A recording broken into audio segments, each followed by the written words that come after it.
Hello, hi. My name is Lamine, and welcome to my channel, Lamine the Ad Guy, where we talk about advertising and marketing and everything in between. Today, we're going to be talking about a topic or a question that I'd like to get answered. Is your phone tracking you? Is your phone listening in on your conversations? How do they know when you want something? How do they know that you kind of like that specific brand and you're sort of into that type of things? Today we're going to talk about that. Have you ever wondered how you get targeted with ads on specific products and services that you were thinking about like 25 minutes ago or an hour ago or a day ago, and it just happens to be on your phone as we're having this conversation right now? Are they listening to every word you're saying? And who is R? Who is them? Well, it's a little bit more nuanced than that, I believe. I don't think they're listening on every single conversation. And what I mean by they, I mean your phone, your apps, Facebook, Twitter, Instagram, even Google. I don't think they're listening in the way that we would say listening. Like, I don't think they're hearing every conversation you have, but I do think they are collecting information about you and myself and everyone who has one in a way that can be categorized. It's interesting. You know, there's a lot of like targeting capabilities when it comes to advertising, and to really win in your market, you got to figure out who your audience is, and you kind of have to figure out their personality in a sense. What kind of apps do they go on? What kind of bands they listen to or music they listen to? What kind of television they're into? How much they make a year? Where do they live? What kind of clothes they wear? What's their favorite food on a Friday night? No, I'm kidding. It's more about understanding your audience, right? And you have these ads that pop up on your screen that are sometimes related to what you want. Like, I'm not gonna lie, there's things on the ads that I do like, and it's kind of cool that technology is at that point. But there is this question of how they get that information, right? You know, it's interesting to see what goes through the system to create these personas, right? Big data. I did a video previously. I previously done it.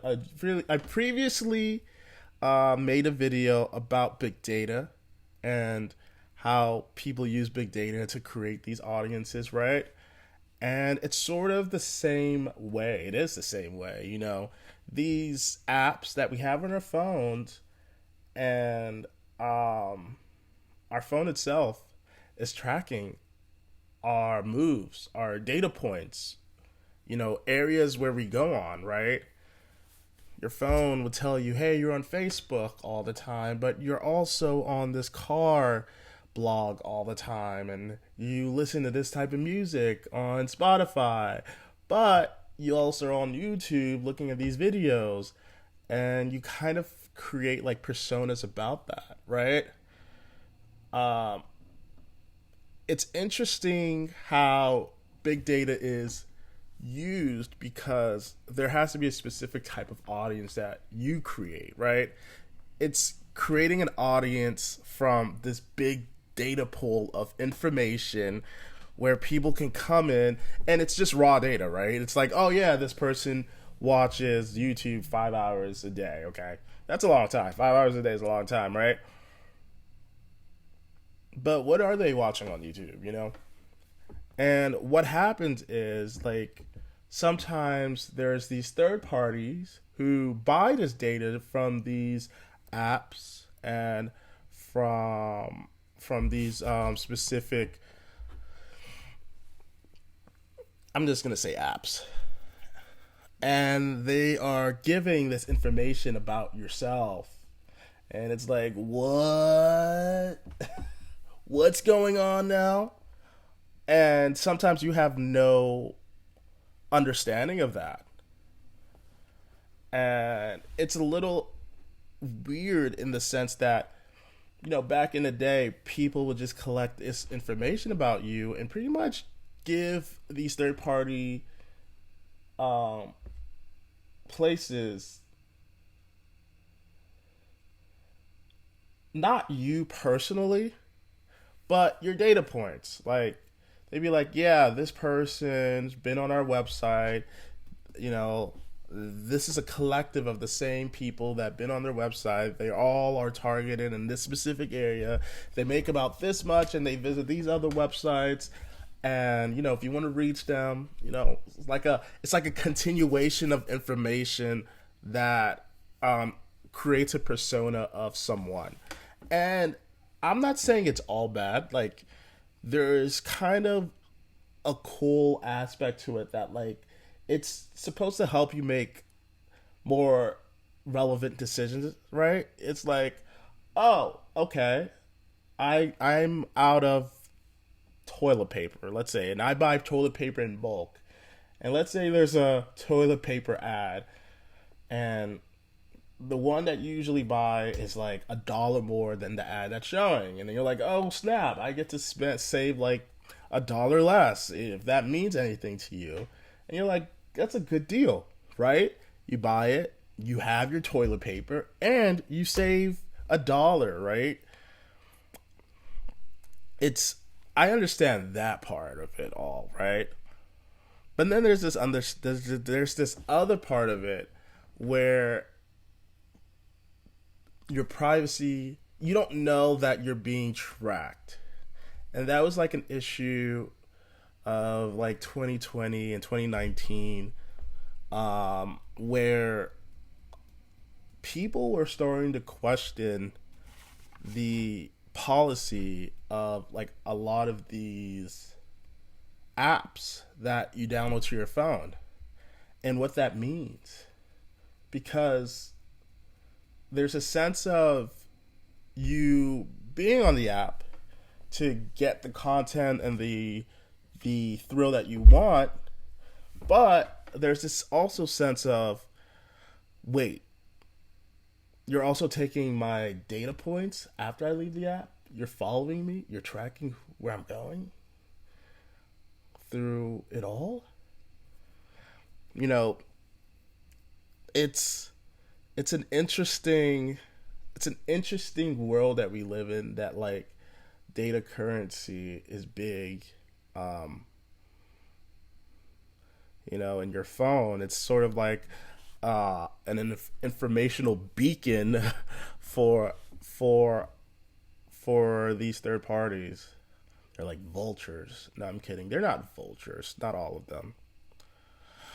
And there's this sense of like AI that now can like predict things that you need, right? Like things that you might need, think your buying behavior, when you would buy something, or when would be the best time to get you to use that information. It's like predicting your buying habits. It's so wild, right?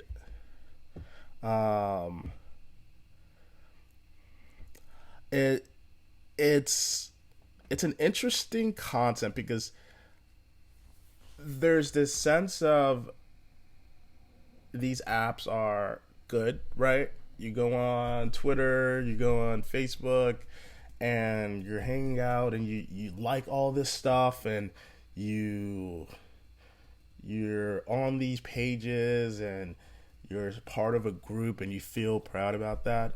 And it's kind of like a give and take type of situation. It's like, yeah, I like these apps and I want to be on these apps, but I'm also giving my data away.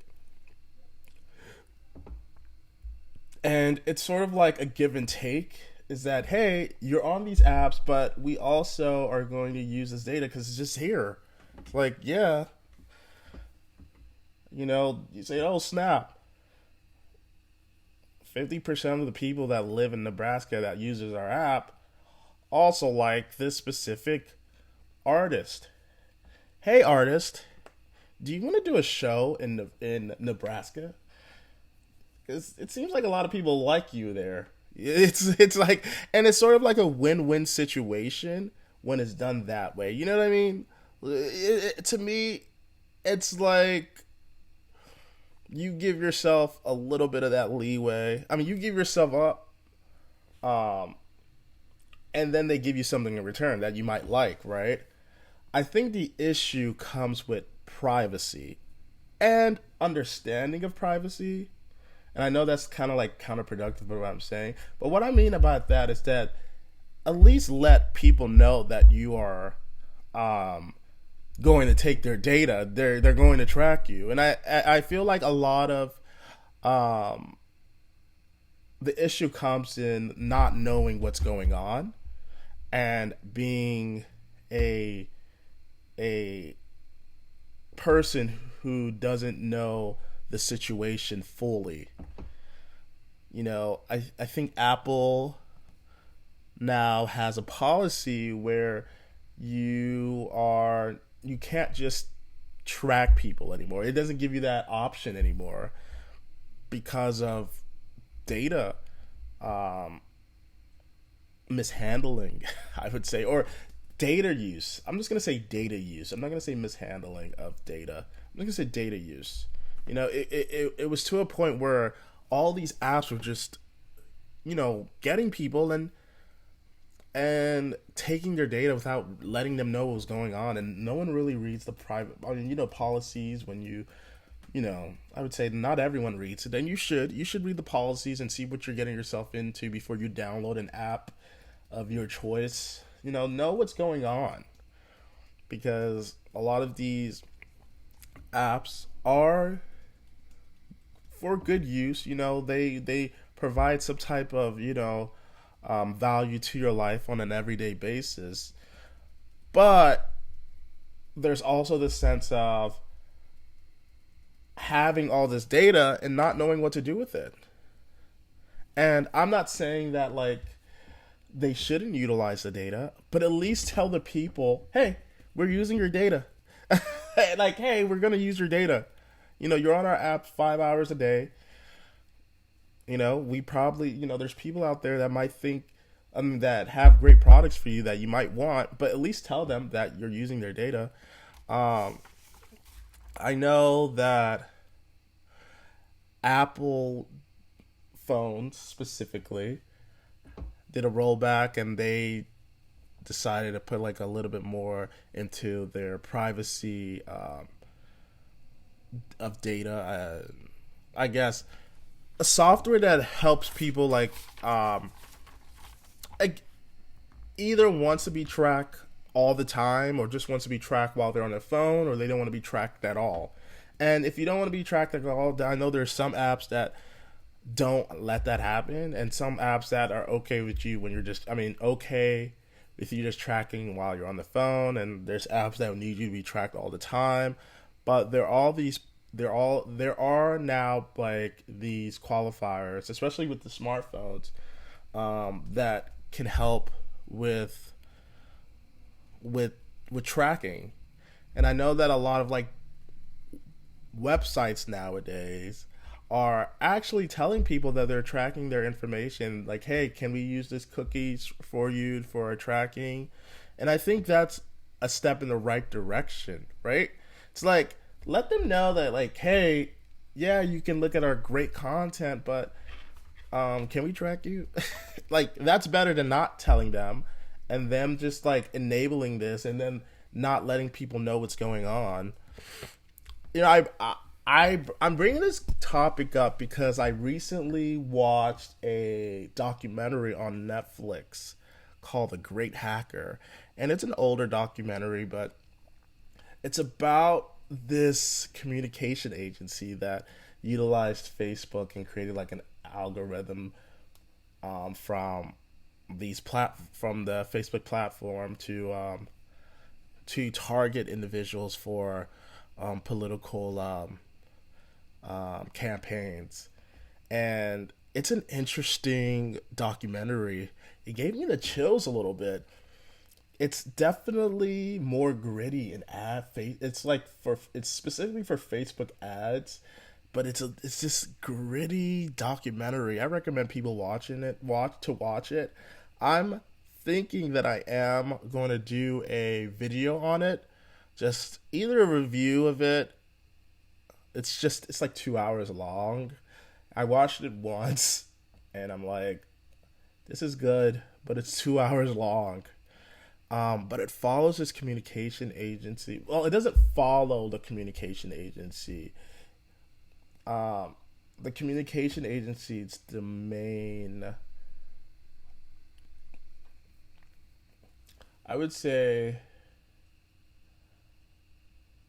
it's focused on the communication agency's role within a campaign. I mean, within like a political campaign run of like 2016, and how they were able to utilize data to like reach people who might not have been ready to do it, and it kind of like opened the world of like people not knowing where their data is being used and how their data is being utilized. And it's kind of cool. You know, it's focused on advertising, but in a different way. Definitely in a different way. I I liked it, but it's very gritty and like just ruthless. um, yeah, that's a conversation for today. Do I believe that your phones are listening to you or my phone is listening to me? To a point. You know, there is voice activated systems on there. And, you know, I feel like when you call out your phone, it definitely has ways of listening to you. But I don't think it's recording everything I'm saying right now. I hope not. I think that its voice activated systems are there to help you and more than not help you. I think what happens is that sometimes data can be put in the wrong hands. Whoa. And can make people feel uncomfortable about it. And so they sort of want to know. I just feel like people want to know where their data is going to. I don't think people hate ads. I think they're just weary of how they're knowing what to do. And I think if, you know, ads are a little bit more transparent and like people can opt into stuff or opt out of stuff, I think it makes it more interesting. But I do believe like but I also believe that like if you're going to be on your favorite social media platform, you know, there's a little bit of give and take. You're liking every single thing and, you know, you're telling people everything about that. It's like it's the same thing. And like at the end of the day, no one's telling you to buy this. I mean, people are telling you to buy this stuff, but you're actually buying it. You know what I mean? They're just trying to make everything more relevant for you. All right. I hope that you like that conversation. My name is Lamine, and don't forget to like and comment under this video. Cool to see what you have to say about this topic. I look forward. And yes, I think I am going to do a video review or recap or analysis or something on the Netflix documentary, The Great Hack. I think it's very relevant. So, all right. Bye.